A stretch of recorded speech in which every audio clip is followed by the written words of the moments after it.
Alors, je m'appelle Héloïse, j'ai 40 ans. Mon nom d'artiste, c'est Douce Métamorphose et donc je tatoue depuis 5 ans et je fais partie de l'association, Sœurs d'encre depuis 4 ans.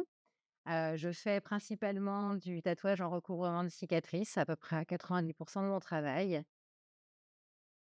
Je crois que c'est sur les réseaux, où, quand j'ai commencé à tatouer, j'ai donc voilà, j'ai commencé à faire ma page sur les réseaux et j'ai rapidement vu passer Sœur d'encre et quand j'ai découvert, quand j'ai vu ça, je ça m'est paru comme une évidence de vouloir en faire partie. Donc j'ai attendu un petit peu d'avoir, un petit peu d'expérience quand même et puis après, j'ai contacté l'association pour pouvoir en faire partie et ça a vraiment fait sens pour moi. Déjà parce que j'ai toujours été soucieuse, en fait, du bien-être des femmes. Ça m'a toujours énormément intéressée qu'elles puissent se sentir bien. J'ai perdu ma maman d'un cancer du sein et je me suis rendu compte qu'avec le tatouage, j'avais un outil formidable entre les mains. Donc c'était vraiment, tout était réuni, c'était un boulevard devant moi. Je me suis dit: «C'est ça que j'ai à faire». Il y a forcément avant un petit peu d'appréhension parce que, j'ai conscience que pour la personne que je vais tatouer, je suis la dernière personne à intervenir sur sa cicatrice, sur la zone. Après il y a vraiment donc toute la phase de tatouage où je suis extrêmement concentrée et après quand la personne se découvre, de voir la joie, je ressens la même joie qu'elle. Il y a vraiment quelque chose de très fort. Ça me nourrit, quoi. Je trouve ça extraordinaire de pouvoir, voir, ces personnes-là si heureuses après, donc il y a beaucoup de joie, beaucoup, beaucoup de joie. Il y a vraiment une réappropriation du corps. C'est-à-dire que je trouve que voilà, la femme a vécu, a subi la cicatrice, donc la maladie et la cicatrice et là, elle vient se réapproprier son corps en choisissant les motifs qu'elle souhaite.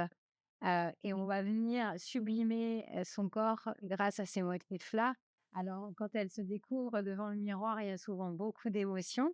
Il y a souvent des larmes ou de la joie, enfin, ça traduit toujours de la joie. Quand je les vois heureuses comme c'est comme si c'était moi qui recevais le tatouage. Ça me rend autant heureuse que si c'était pour moi, vraiment. J'ai découvert, des corps, en fait, des très belles cicatrices et des cicatrices beaucoup plus compliquées, que le travail des chirurgiens n'était pas tous de la même qualité. Plutôt été difficile pour moi. Ben, c'était peut-être un peu naïf de ma part, mais j'imaginais que tous les chirurgiens, pratiquaient, de la même manière, avec le même résultat esthétique et je me suis rendu compte que non et puis, oui, forcément que grâce à l'association aussi, on a des mises à jour, on a des formations avec des professionnels. Donc, oui, j'ai appris des choses que je ne connaissais pas sur cette maladie et sur les traitements. Ce qui m'a vraiment marquée, c'est ouais, la sororité entre tatoueuses et avec les femmes que l'on tatoue. Il se passe quelque chose, qui est hors du temps et on n'est pas du tout dans ce rapport, financier en plus, en lien avec le fait que ce soit des clientes.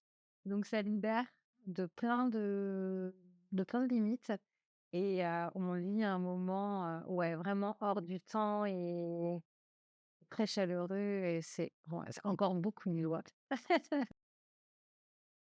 Le message que j'aurais à faire passer aux femmes qui peuvent encore hésiter, c'est prendre leur temps pour choisir la personne avec qui elles veulent le faire parce que, il y a le tatouage, mais c'est une rencontre et c'est important qu'elles soient vraiment en confiance avec cette personne-là. Que d'avoir peur, c'est normal puisque c'est l'inconnu, puisque c'est une zone qui a déjà beaucoup souffert.